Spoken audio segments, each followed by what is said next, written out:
there! In today's video, I'll show you how to fix one not working earbud in your AirPods 4.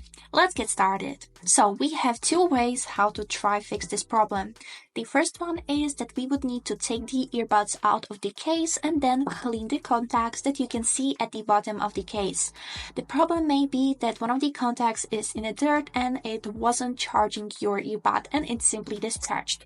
But if this didn't work, we can try a factory reset.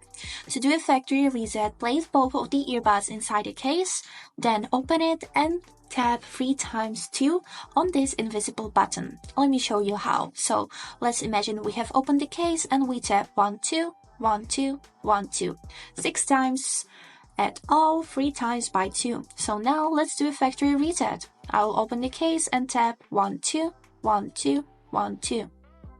And if you see the indicator become red, that means that the factory reset was successful. And now when they are white again, you would need to reconnect them to your phone. And if this didn't help, unfortunately, you would need to go to the Apple Service Center. And that's it for today. I hope this video was helpful for you and thanks for watching.